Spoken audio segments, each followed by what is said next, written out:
প্রিয় শিক্ষার্থী বন্ধুরা, আসসালামু আলাইকুম। কমার্স ক্লাসরুমে স্বাগত জানাচ্ছি। আমি সোহেল রানা। আজ আমি আবারও আপনাদের সামনে হাজির হয়েছি নতুন একটি ভিডিও নিয়ে।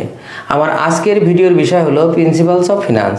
আর যে অধ্যায় থেকে এখন আমি আপনাদেরকে অঙ্ক করাবো সেটি হলো টাইম ভ্যালু অফ মানি। তো চলুন বন্ধুরা, অঙ্কটি শুরু করি। What will be the amount of interest of টাকা 6,280 for 1 year 7 month at an interest rate of 8%? বলা হয়েছে যে 8% চক্রবৃদ্ধি সুদের 1 বছর 7 মাসে 6,200 টাকার সুদ কত হবে? তো দেখেন, আমাদের এখানে সুদ চেয়েছে, অর্থাৎ ইন্টারেস্ট চেয়েছে। ইন্টারেস্ট কত হবে তার আগে দেখতে হবে যে এই অঙ্কটি কোন নিয়মে দেওয়া আছে। এটা দেখেন এককালীন অর্থের অঙ্ক। কিভাবে বুঝলাম? যে একটা নির্দিষ্ট পরিমাণ টাকা আর একটা নির্দিষ্ট সময়, তার মানে 1 বছর 7 মাস। তো এই শর্ত দুটি যদি পূরণ করে তাহলে সেটি অবশ্যই এককালীন অর্থের অঙ্ক। আর এককালীন অর্থের অঙ্কের সূত্র আমরা জানি, সেই সূত্র ব্যবহার করে আমরা এই অঙ্কের সুদ কত হয় সেটা আমাদের বের করতে হবে। তো এককালীন অর্থের অঙ্কের যে সিস্টেম, যে আমরা যে ফিউচার ভ্যালু আগে নির্ণয় করব। ফিউচার ভ্যালু নির্ণয় করার পর এটা যেহেতু আমাদের প্রেজেন্ট ভ্যালু দেওয়া আছে, অর্থাৎ আজ এই টাকা আমি বিনিয়োগ করলে 1 বছর 7 মাসের সুদ কত টাকা হবে, তাহলে ফিউচার ভ্যালু থেকে এই প্রেজেন্ট ভ্যালু এইটা বাদ দিলে তখন আমরা ইন্টারেস্ট পাবো। তাহলে আমাদের আগে নির্ণয় করতে হবে ফিউচার ভ্যালু। তো দেখেন, আমরা শুরু করি। উই নো এফভি ইকুয়াল,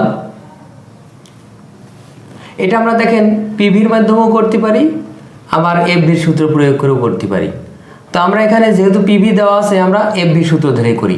তাই দেখেন FV PV into 1 plus interest rate to the power N, এটা আমাদের সূত্র। তো যেখানে দেখেন আমাদের আগে এফভি বের করতে হবে, তাহলে আমাদের পিভির মান অলরেডি দেওয়া আছে 6,280।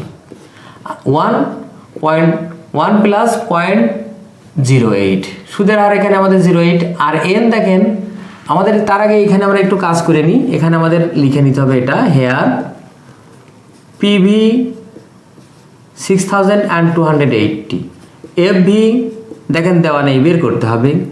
N equal 1 year and 7 month. তো 1 ইয়ার অ্যান্ড 7 মান্থ হলো 1 ইন্টু 7 ডিভাইডেড 12, যেহেতু 12 মাসে বছর, আর আমরা এই 7 মাসটাকে বছরে পরিণত করছি, আর 1 বছর তো আমাদের আছেই, তাই 12 দিয়ে ভাগ 7 দিয়ে গুণ করলে যেটা হয়। এবার দেখেন এটা আমরা পরিপূর্ণ ইয়েটা করি, এই পূর্ণ সংখ্যাটা আমরা ভেঙে নিই। তাহলে এখানে 12 1-এর সাথে গুণ হবে, 7 যোগ হবে, যেটা আমরা জানি।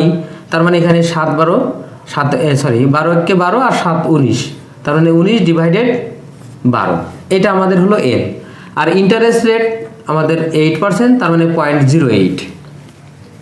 এবার দেখেন আমরা এফভি যেহেতু বের করব, তাহলে আমাদের এখানে এই 6,280 এর সাথে আমাদের দেখেন এখানে এনটা থাকবে, এখানে আমাদের এইটা আগে যোগ করতে হবে। তো এটা যোগ করলে আমাদের আসে 1.08, তাহলে আমাদের এখানে 1.08। আর তার পাওয়ার দেখেন আমাদের 19 ডিভাইডেড 12। এবার দেখেন এফভি ইকুয়াল, এইটার সাথে আমাদের এইটাকে পার করে নিতে হবে, তারপরে গুণ করতে হবে। তো আমরা এইটা এই জন্য আগে বসাইয়ে দিই, ইনটু দেখেন এইটার পাওয়ার করতে হবে, তবে সাইন্টিফিক ক্যালকুলেটর দিয়ে করতে হবে।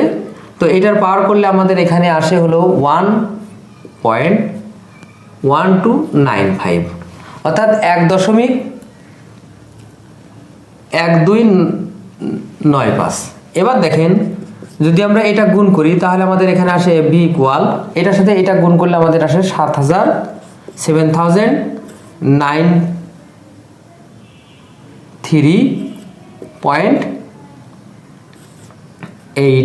এটা যেটা আমাদের এফভি। তার মানে এখানে আমাদের লিখতে হবে অতএব এফভি মানে ফিউচার ভ্যালু 7,093.82। এবার দেখেন আমাদের ইন্টারেস্ট বের করতে হবে। আর দেখেন ইন্টারেস্ট যদি কম্পাউন্ড ইন্টারেস্ট রেট দেওয়া থাকে, সেখান থেকে আমাদের ইন্টারেস্ট বের করার নিয়ম হলো আমাদের আগে ফিউচার ভ্যালু বের করে নিতে হবে।